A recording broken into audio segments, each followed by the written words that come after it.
국내에서 종합투자계좌 IMA 도입 이후 8년 만에 1호 상품 출시가 임박했습니다.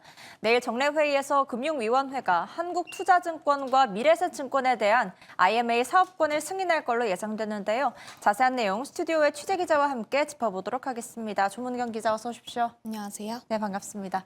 네, 드디어 미래에셋과 한국투자증권이 IMA 1호 사업 승인을 눈앞에 두고 있죠. 네, 말씀하신 대로 IMA 1호 사업자 지정을 위한 절차가 사실상 마지막 단계에 와 있습니다. 금융위는 내일 정례회의에서 미래에셋증권과 한국투자증권의 IMA 사업권을 승인할 것으로 보이는데요. 두 회사 모두 이미 증권선물위원회 심의를 통과한 만큼 승인이 유력하다는 평가입니다. 미래와 한투는 올해 7월 인가를 신청한 이후 전담 조직을 꾸리고 관련 시스템을 준비해 왔습니다. 현재 NH투자증권도 뒤이어 서류 심사가 진행 중이고요. 사실 IMA 제도가 도입된 건 2017년이었는데 그동안은 실질적인 사업자가 없었습니다. 그러나 올해부터 금융당국이 제도 활성화에 속도를 내면서 본격적인 운영 기반이 갖춰지고 있는데요. 부동산으로 쏠린 자금 흐름을 생산적 금융으로 돌리고 모험 자본 공급을 확대하겠다는 정책적 의지가 반영된 겁니다. 네, IMA가 시청자들께는 아직 조금 생소할 수도 있을 것 같은데 어떤 상품인지 설명해 주시죠. 네, IMA는 자기 자본이 8조 원 이상인 종합금융투자사업자, 종투사에만 허용되는 계좌 상품입니다. 증권사가 고객 예탁금을 받아 재량으로 운용하고 운용 결과와 상관없이 원금을 보전해야 하는 구조인데요. 또 발행어음과 달리 IMA는 만기 제한이 없고 장기 변동 수익형 상품입니다.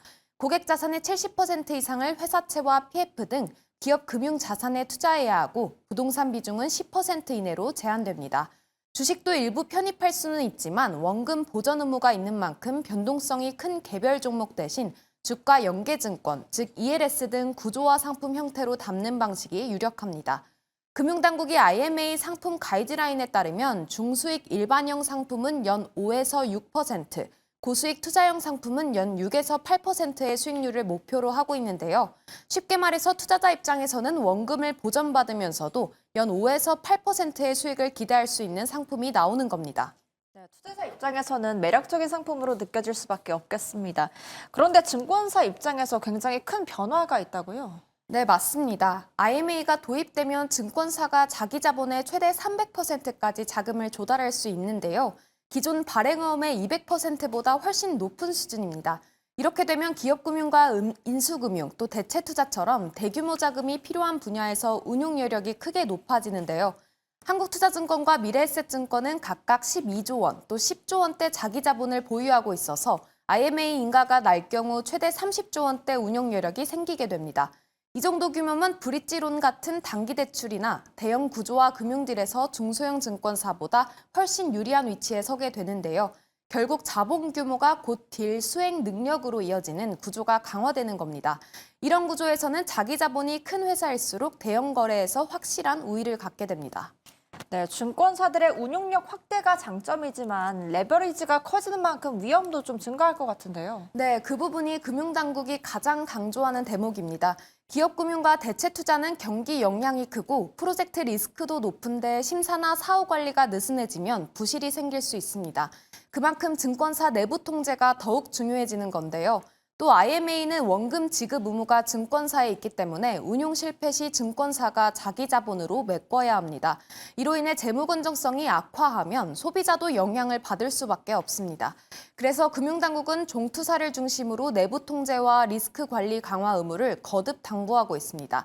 투자자 입장에서도 꼭 유의해야 할 점이 있는데요. IMA는 원금 보전 상품이기는 하지만 예금이 아니라 투자 상품이기 때문에 예금 보험공사 보호 대상이 아닙니다. 즉 가능성은 희박하지만 증권사가 파산하면 원금 손실의 가능성이 있습니다. 또 투자 자금이 기업금융 중심으로 묶이기 때문에 중도 해지 시 즉시 환급이 어렵고 해지 수수료도 부과될 수 있습니다. 네, 새롭게 도입되는 만큼 유의할 점도 분명히 있지만 원금 보전이 되면서 고정 수익률이 예금보다 높아서 IMA로 머니 무브 현상이 빨라질 거라는 전망도 나오고 있더라고요. 네, 그렇습니다. 아무래도 자본시장 활성화 측면에서 시장 전망을 긍정적으로 바라보는 시선이 더 많은데요. 우선 전문가들 의견 듣고 오시겠습니다.